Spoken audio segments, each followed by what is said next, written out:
Hello everybody, it's MrGamer here, and today I'm bringing you a guide on how to build the ice staff and how to make the ultimate version on Black Ops Origins. Now, the first thing that you're going to want to do is grab the music disc, and I'm showing you the locations of where they can spawn.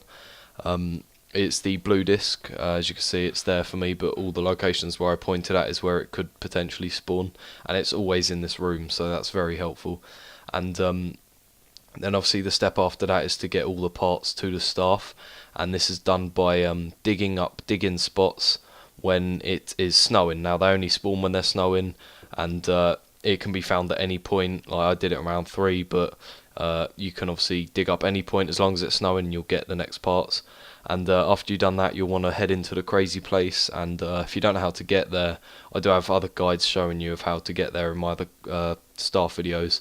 And you'll want to grab the ice element out of the statue pillar thing, and then after you've done that, as you can see in the top left that I have the element and all the staff pieces, you're going to want to head underneath Pack-a-Punch into the main chamber and build the ice staff there.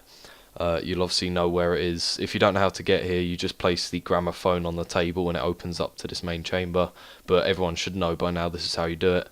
And then obviously you go to the blue statue and you will build your staff of ice. Now this was the first ever staff that I built and first ever staff that I got ultimate. However, obviously I had a load of gameplay and stuff and guides, but the video actually got corrupted for it. That's why it's been quite late of this coming out. Also, you could probably tell by the sound of my voice that I've got a cold and feeling quite ill at the moment, but I still want to bring content out, so I find it quite enjoyable. And back to the guide, sorry, a bit misleading. And now you got this part of the guide. It's probably the hardest part, even though it's the easiest part, if that makes sense. You got to match up these dots and circles to the lines and triangles. Hopefully I put up on screen a little guide thing of how to do it properly, but yeah, there will be like some sort of picture showing you what dots equal which lines, and it's pretty basic and quite straightforward. It's definitely one of the easiest staffs to upgrade, since you don't, like, unlike the fire staff, you have to kill zombies for the fire staff, but this one you can do it the moment you have like the ice staff. You can do this on any round. As you can see, we did this on round 18 because this was in a game that was quite long ago, from some stuff that I could salvage from earlier, and that's how you do that. It's like the lightning and the wind one can do it as well. Like you can do them as early as you build them, so it's very, very useful getting these as done as early as possible, because they really do help get into high rounds and completing Easter egg and so on. So after you've done up, matched up all the dots and the lines and triangles, you want to head back into the normal place and head towards these 3 tombstones that are around the map. And the locations are by the footprint just behind Jug. You'll see these little tombstones. You shoot them with the ice staff once. Once they're fully frozen over, you just shoot them with any gun and they should explode. Now you're going to want to do this 3 times. The second one is located over by Pack-a-Punch, just here, you can see. So you just shoot it once with the ice staff. It will freeze over, and then you shoot it with any upgraded or non-upgraded gun, I believe works, and it explodes. And then the third location of the frozen tombstones is located by the tank station, just by the destroyed robot, the destroyed giant robot you'll see here, just up on the little mound. So you just shoot it. Once, it should freeze over. If you miss, it doesn't matter, just keep shooting it till it freezes over, and then shoot it once and it will explode. And that's how you do that step. Now the next step after you've done all of them is to head back to the main chamber, and that is where you're going to want to line up the discs and send the main element back into the crazy place. So you can see here that we'll do that.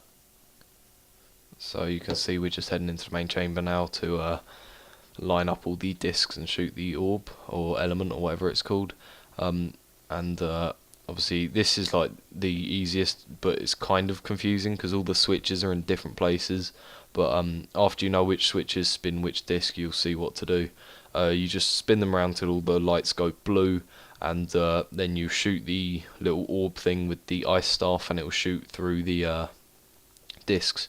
So you can see I'm just spinning them, and you just got to make them all blue, and then that step is done.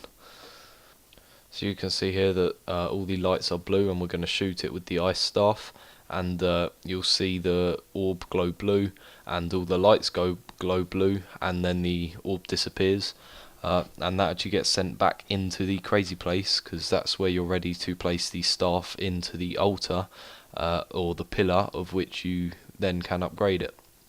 So after you've done that, you're just going to want to put the, or you want to go back into the crazy place, and you'll see that the pillar / altar is opened up, and you'll be able to place the ice staff inside of it. So you just hold X, it will put it inside, and then you're almost complete. You've almost completed your ultimate upgraded ice staff guide, which is really good. So as you can see, the next step's the same step for all staffs or staves. You just got to kill zombies in the crazy place around it, and their souls will go into the staff. And once you've upgraded it, you'll see in the top left, obviously it glows red, and Samantha gives you a quote saying that you've obtained one of the keys or something along those lines, and then you obtain your ULL's arrow, which is the upgraded ice staff. So you can see I'm just killing a load of zombies. It takes roughly 30 to 50 maybe zombies, I'm not entirely sure, but it should be a round or two. It shouldn't be more than 2 rounds at least. As you can see, I'm doing it on like quite a low round, so it's easy, and it goes kind of fast. But even on higher rounds, it might only take 1 round, but it shouldn't take any more than 2 to kill all these zombies. And then after you've killed them all, as I said, you get the ultimate upgraded ice staff, the ULL's arrow. And it used to be my least favourite staff, but after using it, it's actually quite useful, because you can use it to get free zombie blood, which helps out throughout the Easter egg. So that's quite useful, and also the charged ability on it is very good for killing the Panzer Soldats. So yeah, so you can see there in the top left corner that it's like glowing red, and I was able to take out ULL's arrow. So you can see I've got it, and I'll just show you, like, obviously again the same with all staffs. You have 3 main powers. You have the normal shot ability, where it just freezes the zombies. You have the charged ability, which you can see there, which creates a blizzard area of effect, which I believe sucks some zombies into it as well, and it's very, very powerful. As I said, it can kill Panzer Soldats as well. And then obviously you have the third thing, which is the Sekhmet's Vigor, I believe it's called, and that lets you revive players from afar, like the upgraded ballistic knife in previous maps. So that's how to build the ice staff and upgrade it. I thought it'd be easier if I just put this into one video. It saves time, and it's obviously easier for you guys to watch. I don't want to make like loads and loads of videos of things like I did before, like I made the guide of how to build the fire staff, then upgrade it. I think it's probably just easier if I put all of it into one video, then you can watch it all the way through.